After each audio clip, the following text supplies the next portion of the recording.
क्या चीन से कंपनियां भारत में निवेश करने के लिए आ सकती हैं या आ रही हैं? इस सवाल का जवाब अक्सर हमें परेशान करता है। परेशान इसलिए करता है कि कई बार ये कहा जाता है कि भले ही हम लोग एक चीन के खिलाफ, एक चीन विरोधी एक हमारा सेंटिमेंट है, भावनाएं हैं, लेकिन दरअसल भारत में कोई भी कंपनी निवेश के लिए उस तरह से आ नहीं रही। जो बड़ी कंपनियां हैं, जो काम भी आ रहे हैं वो बहुत छिटपुट है, जो छूट गए काम है, जो चीन की कंपनियों के पास नहीं जा रहे हैं। लेकिन अभी जो चाइनीज वायरस के बाद भारत सरकार ने और खासकर उत्तर प्रदेश सरकार ने जिस तरह से कहें कि फैसले लिए हैं और खुद आगे बढ़कर उन कंपनियों को प्रस्ताव दिया है कि आप यहां निवेश करिए, उससे आपको लाभ होगा। अब सैमसंग जो दक्षिण कोरिया की कंपनी है, उसने 2018 में प्रधानमंत्री नरेंद्र मोदी ने उसका उद्घाटन किया था और नोएडा में अपनी सबसे बड़ी निर्माण इकाई लगाई थी, मोबाइल निर्माण इकाई। और जब उस वक्त वो लगा था तो एक तरह से कहें कि वो शुरुआत थी, लेकिन उसके बाद जब उत्तर प्रदेश में ओएलईडी, मोबाइल की जो ओएलईडी स्क्रीन होती है, उसको लगाने का फैसला सैमसंग ने लिया, तो ये अपने आप में बहुत बड़ा निर्णय था। क्यों बड़ा निर्णय था, इसको समझिए। ये बड़ा निर्णय इसलिए था कि अभी तक ये ओएलईडी स्क्रीन दक्षिण कोरिया और वहां से फिर असेंबल होने के लिए, यानी तैयार होने के बाद जोड़ने के लिए वियतनाम और चीन में आती थी, वहां की फैक्ट्रियों से, वहां की निर्माण इकाइयों से बनकर, और फिर वो भारत में आती थी। अब उत्तर प्रदेश के नोएडा के सेक्टर 81 में जो यूनिट है सैमसंग की, उसमें ये उत्पादन शुरू होने जा रहा है। ये जो कंपनी है, इसका नाम है Samsung display Noida private limited. ये कंपनी जब शुरू में आई थी तो इसकी निवेश योजना थी 1500 करोड़ रुपए, और उसके बाद इसमें जिसको हम कहें कि एक एक्सटेंशन के तौर पर दिखा, तो वही Samsung display Noida private limited company वो अपनी निवेश योजना बढ़ाकर कर देती है 4825 करोड़ रुपए की। अभी सैमसंग का जो मोबाइल का ओएलईडी स्क्रीन का निर्माण कार्य होता है वो होता है दक्षिण कोरिया में।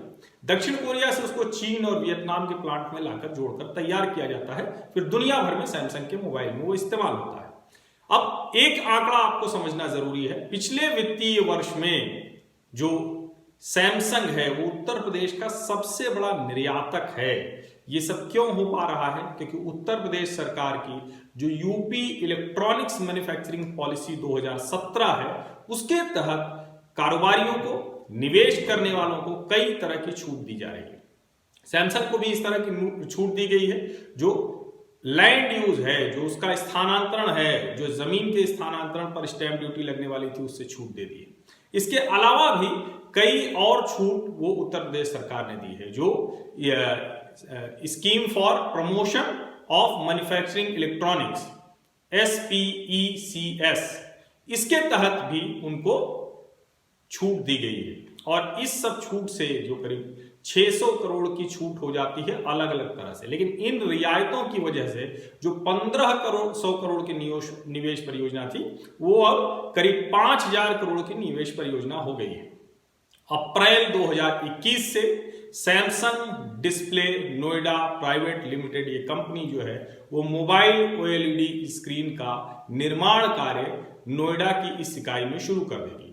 अब मैंने आपको बताया पिछले वित्तीय वर्ष में उत्तर प्रदेश का सबसे बड़ा निर्यातक था ये सैमसंग। 2.7 बिलियन डॉलर के प्रोडक्ट, इतने उत्पादों का उसने निर्यात किया। अगले 5 वर्षों में उत्तर प्रदेश से 50 बिलियन डॉलर के उत्पादों के निर्यात का लक्ष्य है।